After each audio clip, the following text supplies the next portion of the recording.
चीन की कहानी महाकाव्य है, एक प्राचीन सभ्यता जिसने कागज, छपाई और कंपास जैसी खोजों से दुनिया को समृद्ध किया। राजवंशों के उत्थान पतन और सांस्कृतिक संपदा ने इसकी गहरी राष्ट्रीय पहचान गढ़ी, लेकिन 19वीं और 20वीं सदी में चीन ने अपमान का शताब्दी झेली। विदेशी आक्रमण, आंतर संघर्ष और आर्थिक पतन। 1929 में माओ के नेतृत्व में पीपुल्स रिपब्लिक की स्थापना ने नया समाजवादी युग शुरू किया, लेकिन ग्रेट लीप फॉरवर्ड और कल्चरल रेवोल्यूशन जैसी नीतियों ने भारी मानवीय पीड़ा दी। माओ की मृत्यु तक चीन गरीब और अलग थलग था, एक सोता हुआ दैत्य। असली बदलाव 1970 के दशक के अंत में आया, जब नए नेताओं ने बाजार की ताकतों को अपनाया लेकिन राजनीतिक नियंत्रण बनाए रखा। इस निर्णायक मोड़ ने चीन को दुनिया की सबसे तेजी से बढ़ती अर्थव्यवस्था बना दिया। करोड़ों लोग गरीबी से बाहर निकले। आज प्राचीन मंदिर और चमचमाते टावर, पारंपरिक गलियां और हाई स्पीड रेल, ये सब चीन की जटिल आत्मा का हिस्सा है। चीन का उत्थान सिर्फ आर्थिक नहीं बल्कि एक सभ्यता की वापसी है, अतीत के गर्व और आधुनिकता की चाह के साथ। ये कहानी है and Resoster sincere right you know ras to das ratsri trying for dance and straw for being your shatriki जो अपनी जगह फिर से हासिल कर रहा है। डेंग शियाओपिंग ने आधुनिक चीन की आर्थिक क्रांति की नींव रखी। माओ की असफलताओं के बाद 1978 में उन्होंने सुधार और खुलेपन की नीति शुरू की, चीनी विशेषताओं वाला समाजवाद। डेंग का मंत्र था, बिल्ली काली हो या सफेद फर्क नहीं पड़ता, बस वह चूहे पकड़ सके। यानी विचारधारा से ज्यादा परिणाम मायने रखते हैं। ग्रामीण इलाकों में सामूहिक खेती खत्म कर किसानों को बाजार में बेचने की छूट दी गई, जिससे कृषि उत्पादन और जीवन स्तर में जबरदस्त सुधार आया। तटीय शहरों में विशेष आर्थिक क्षेत्र बने, जैसे शेनजेन, जो विदेशी निवेश और तकनीक के केंद्र बन गए। लोगों को पहली बार अपने व्यवसाय शुरू करने की आजादी मिली, सरकारी कंपनियों में भी प्रतिस्पर्धा आई। चीन दुनिया की फैक्ट्री बन गया। निर्यात और औद्योगिक बूम ने अर्थव्यवस्था को रफ्तार दी। 2008 में डब्ल्यू बुआलाम टीओ सदस्य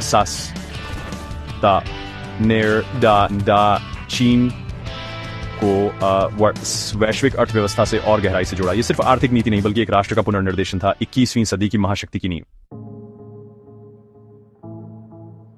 आर्थिक नीतियों के साथ चीन ने बुनियादी ढांचे में जबरदस्त निवेश किया। शहरों का चेहरा बदल गया। गगनचुंबी इमारतें, विशाल आवासीय परिसर और भव्य सार्वजनिक इमारतें। शहरीकरण ने सैकड़ों मिलियन लोगों को गांवों से शहरों में ला दिया, जिससे निर्माण और विनिर्माण बूम को श्रम मिला।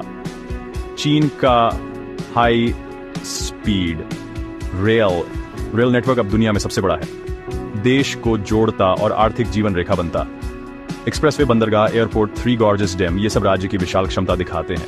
पर्यावरणीय और सामाजिक लागतें जरूर हैं, लेकिन इनके बिना विकास मुमकिन नहीं था। आज भी इंफ्रास्ट्रक्चर निवेश अर्थव्यवस्था का बड़ा इंजन है, लेकिन प्रॉपर्टी सेक्टर और सरकारी कर्ज चिंता का विषय है। चीन को अब टिकाऊ और संतुलित विकास की जरूरत है। कंक्रीट और स्टील के ये स्तंभ भविष्य की चुनौतियों का बोझ भी उठाएंगे। चीन अब मैन्युफैक्चरिंग से डिजिटल दुनिया की ओर बढ़ रहा है। सरकार और निजी क्षेत्र तकनीकी आत्मनिर्भरता और वैश्विक नेतृत्व के लिए भारी निवेश कर रहे हैं। मेड इन चाइना 2025 जैसी योजनाओं से रोबोटिक्स, एआई, क्वांटम कंप्यूटिंग और ग्रीन एनर्जी में चीन आगे बढ़ रहा है। आम नागरिकों की जिंदगी में यह बदलाव दिखता है मोबाइल पेमेंट, सुपर एप्स और डिजिटल युआन के साथ। चीन के पास दुनिया का सबसे बड़ा 5G नेटवर्क है, जो स्मार्ट सिटी और ऑटोनोमस व्हीकल्स को संभव बनाता है। अलीबाबा, टेंसेंट, बाइटडांस जैसी कंपनियां वैश्विक स्तर पर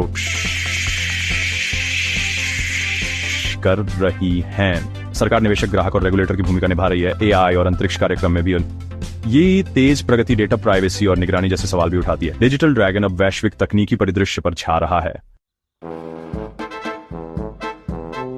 चीन की तेज तरक्की की कीमत भी चुकानी पड़ी। औद्योगिकीकरण से पर्यावरण को भारी नुकसान हुआ। प्रदूषण और स्वास्थ्य संकट ने सरकार को हरित नीतियां अपनाने पर मजबूर किया। आज चीन नवीकरणीय ऊर्जा में अग्रणी है। सौर, पवन और वनीकरण में भारी निवेश। फिर भी CO2 उत्सर्जन और पर्यावरणीय चुनौतियां बनी हुई। तेज विकास ने सामाजिक और आर्थिक असमानता भी बढ़ाई। शहरी, ग्रामीण, अमीर, गरीब की खाई गहरी है। साझा समृद्धि मुहिम से सरकार असमानता कम करने की कोशिश कर रही है। एक बच्चा नीति के कारण आबादी बूढ़ी हो रही है। Works Ford or Worcesters, your as Israelians, ja, Kau Riduran